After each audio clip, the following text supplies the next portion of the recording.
There is a subtle interaction that takes place in any social setting. Even an individual who is awake and conscious of his own thought and expression may, and frequently is, subtly impacted and influenced by the physical, vital, and mental forces with which he is in contact. When an individual winds up in a place of dissipation, such as a nightclub or bar, while he may hold himself somewhat in reserve, he is nevertheless influenced. He may do things that are out of character, or even if he is able to restrain himself in that setting, he may find that he is disturbed by vital disruptions, dreams, etc., afterwards. In modern society, with a rise in crude vulgarity of thought and expression, and with a rise in sexual ostentation, many find that they fall into feeling and expressing energies that are somewhat foreign to their nature. One reason that seekers are advised to not partake in situations that can weaken them or pull them downwards, why they are asked to refrain from a lot of social intercourse, and certainly from boisterous, vital, uprising energies, is that these things tend to disturb the spiritual focus and sadhana. This is more of an issue in earlier stages, while the seeker is still very receptive to these energies and does not have the ability to see and minimize the disturbances that come through their subtle, interactive relationships. There are numerous instances of yogic practitioners or priests of various religious backgrounds who have taken vows to refrain from sex, for instance, being influenced by their environment and relationships, and entering into the very type of relationships that they have vowed to avoid.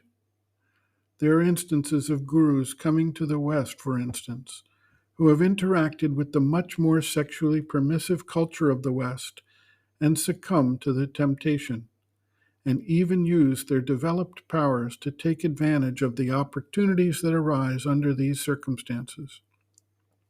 This is obviously not the case for everyone, but it clearly illustrates the kind of dangers that lurk in social settings when one is not entirely conscious and under control of one's vital nature.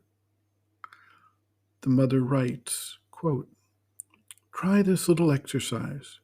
At the beginning of the day, say, 'I won't speak without thinking of what I say.' You believe, don't you, that you think all that you say? It is not at all true.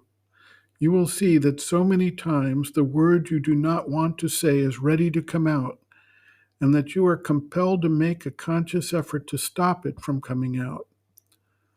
I have known people who were very scrupulous about not telling lies, but all of a sudden, when together in a group, instead of speaking the truth, they would spontaneously tell a lie. They did not have the intention of doing so. They did not think of it a minute before doing it, but it came like that. Why? Because they were in the company of liars. There was an atmosphere of falsehood, and they had quite simply caught the malady. It is thus that gradually, slowly, with perseverance, first of all with great care and much attention, one becomes conscious, learns to know oneself, and then to become master of oneself." End quote. Reference: Sri Aurobindo and the Mother, Our Many Selves, Practical Yogic Psychology, Chapter 4, Becoming Conscious, page 119.